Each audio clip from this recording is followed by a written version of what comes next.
Hey everybody, it's your boy Young Jorge with The Right Destination, and I am here with my beautiful wife Casey, and we want to personally welcome you to Quito, Ecuador.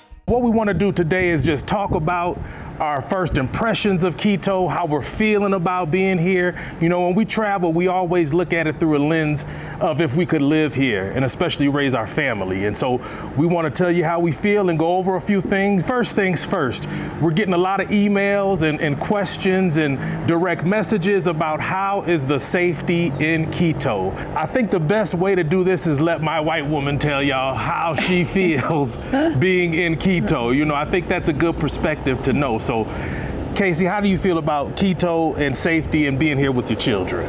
Well, we've been here for 2-3 weeks now, and I think we've gotten a really good lay of the land. And I personally can say I think there was a reputation that Quito or Ecuador in general is not safe and that we shouldn't walk with phones and we should always be on alert for someone to take something or take advantage of you in one way or another. And I just personally would just like to say that I have not felt that whatsoever. I walk alone, I walk with my children alone, and I've never felt any sense of apprehension that I need to change my direction or the way that I'm going about that activity. In fact, I actually feel a little bit more safe here than I probably do at home. I feel like there's always someone looking out for you. Everyone is very friendly, and so I just think it's a very safe spot. We're very aware when we're out, and so our heads are constantly on a swivel. We're constantly watching our backs.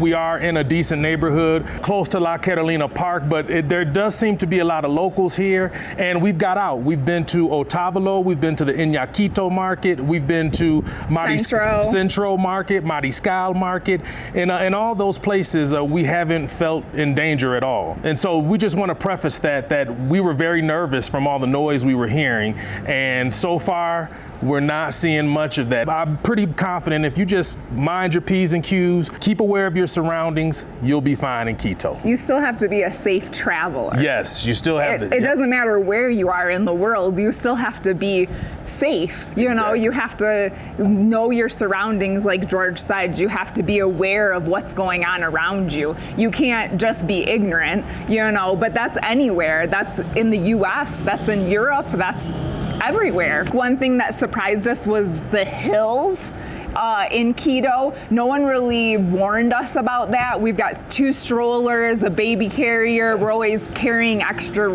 weight. We always are going and getting water multiple times. And so no one really warned us about the hills. It's definitely given us a leg workout every single day, anywhere we want to go. And we aren't really ones to take a cab or an Uber or a taxi. We like to walk. We like to kind of find our own way. And so the hills have been challenging for us here. Yes, very hilly. I did another video about going to play basketball, and just getting to the basketball court, I mean, there's about 1,000 steps, it seems like, and hills. And now, mind you, we're in decent shape, and we prepared before we came because we wanted to be ready for the altitude. Just keep in mind, especially if you're traveling with little ones, the streets are not very walkable, and it is very hilly here.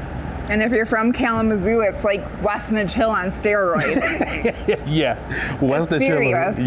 Yep, definitely. That is the other thing. With the streets not being walkable, you need to be looking down all the time. Yes, a very good point. You know, we're used to having paved sidewalks and, you know, stroller ramps and ramps to get to places. You need to be looking down.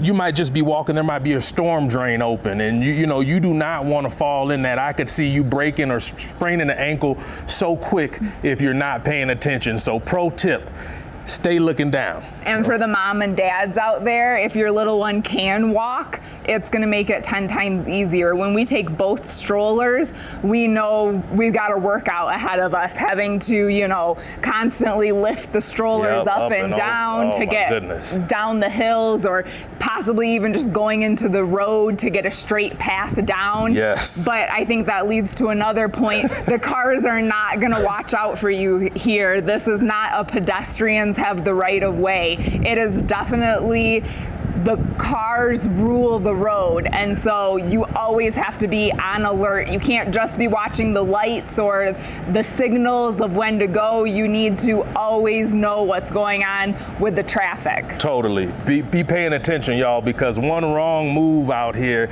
and you could get swiped away by a bus, a car, a dump truck, a cement truck. There's so much going on in the city, and honestly, it's just different from the U.S.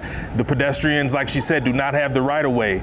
We are pretty far down on the totem pole when it comes to the right of way out there on the street. So great point. Be cautious when you're out there walking. So another big topic is climate. We were told it is very cold here, and that is true. It does get chilly at night. If the sun's not out, it does get chilly. Into the 50s. 50s, yeah, 50s. We're from Michigan, so 50 degrees Fahrenheit. 50 degrees Fahrenheit. We're going to be talking in Fahrenheit because that's what we're used to. Yes, but we're from Michigan, so that 50 degrees to us is like a spring day. You already know. And so we were told it was going to be chilly, and I really think it depends on how you run on your internal temperature. She's a little colder than me sometimes. I'm always hot. So when I go out, it doesn't matter what the temperature is. I have on shorts because we're walking up these hills, we're lugging groceries, pushing the kids. I'm going to break a sweat. I'm probably busting a sweat right now just standing out here talking to you. So it can get chilly, but I think it depends on your internal temp. What are your thoughts on that? I think also it has a lot to do with the sun. If the sun is out, we are hot. Mm-hmm. We are close to the equator, so when the sun is out, like right now, white women, we need some sunscreen on. Yeah. You need to bring the sunscreen from home. You're gonna pay an arm and a leg here for sunscreen. They know white folks are gonna need sunscreen out here, and so when you get to the store, they're gonna charge you for it. We saw sunscreen from anywhere from $30, $40, up to $50 for a small thing of sunscreen. So bring your sunscreen with you, because once you get here, you're gonna think to yourself, well, I don't wanna buy that sunscreen because it costs so much, but then you can't go without. You can't go without it. I'm somewhat dark skinned, and I'm peeling a little bit out here. Now, I'm not using no sunscreen. It might be a little cloudy out. You might say, hey, I don't need sunscreen today. Boy, in about 5 minutes, those clouds are gonna clear, and that equatorial sun is gonna eat your ass up. Another topic we wanna let you know is make sure to try your best to learn some Spanish, okay? It's gonna get you so much further if you know even a little bit of Spanish. Not much English is spoken around here. So you're gonna find yourself in scenarios and situations where you're trying to communicate with somebody and it just starts to get frustrating after a while. So we used Babbel to learn, and we've been practicing with each other and watching YouTube videos. But honestly, I wish we would have went a little bit harder on learning our Spanish, because now we're in a situation where we get a little frustrated at times. And I will say the frustration does help you learn, because once you have that frustration, you're like, okay, I'm not gonna let this happen again. I'm gonna learn what I need to say in this situation. So the real world scenario helps, but I'm telling y'all, learn some Spanish. And I think just repeating the same acts over and over and over again. Like the first time I went to the bakery, it was a little challenging for me. Now I feel like a pro. You're learning what they're going to say. I'm trying to figure out my response. I'm coming home looking up the phrase I need to know next time for the next morning. Right. So I think, just like George said, just make sure that you take the time to learn a few phrases. It's gonna take you so far. And honestly, I think there's been so many people that are friendly and wanna have conversations with us. Right. And we are so devastated that we can't keep that conversation going. because we know they're good people and they have a great story, and it's just that the language barrier is what's coming in the way. All right, y'all, so the next topic is one of my favorite topics. It's food, okay? Now, when we got here, we were still in our American ways a little bit. We were going to restaurants and, Trying to get breakfast.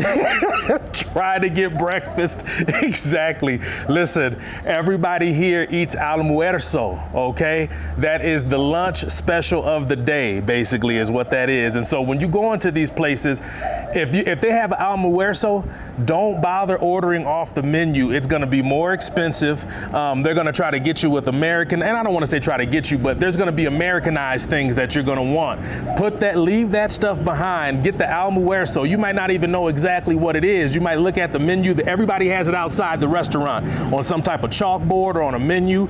Look at it, try your best to decipher it, and if you can't, just go in and order it, because usually it's $3, $3.50 or $4. $4 is an expensive plate of almuerzo.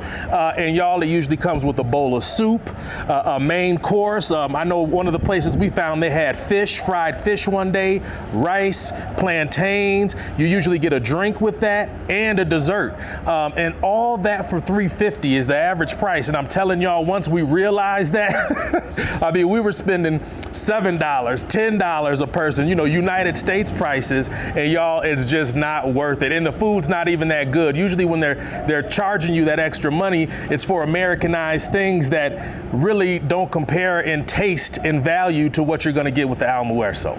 Yeah, they know what they're doing. All the locals are eating almuerzo. Yep. So when you're ordering a burger, they're looking at you crazy because you're not ordering the special of the day, which is fire. Yes. Yes. And so I would just like to say that I'm a vegetarian, and it took me a little bit to just go with the flow and just order whatever is the special. There's something that I'm going to enjoy on that plate. The babies eat off of whatever we won't eat, Right. They have an open palate too, which I love to see. So between the four of us, we're all gonna eat that food up. So just go with the flow. Kind of put all of the things that we do at restaurants back in the US out of the way and just go with it. Just get the almuerzo. I'm telling y'all, like I said, $3.50. And I don't know how the taxes work, but there's no tax. That's $7 out the door. Yeah. We were watching one of our old videos from when we were doing restaurant reviews. We spent almost $70 at happy hour. At happy hour at lunch.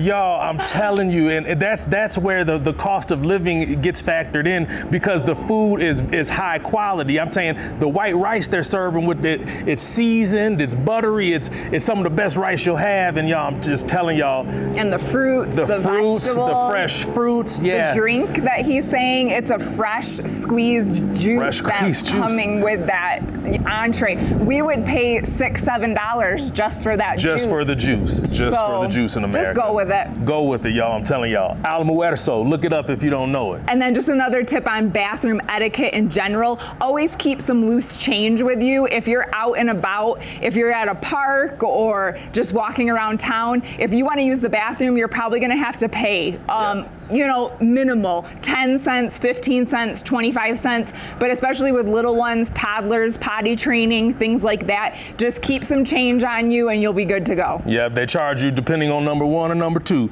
So if it's number one, you can go in there for about 15 cents. If it's number two and you need some toilet paper, they're going to hit you for about 20, 25. So just be ready for that too. Mm-hmm. From my family to your family, we hope y'all are having a happy holiday season. It's the day before Christmas. It's Christmas Eve today. And so the streets are filled with a lot of cheer and a lot of people. The parks are busy today. No one's working.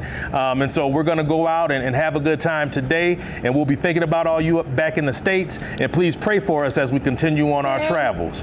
From the right destination, we love y'all. Stay safe. Feliz Navidad. Feliz Navidad.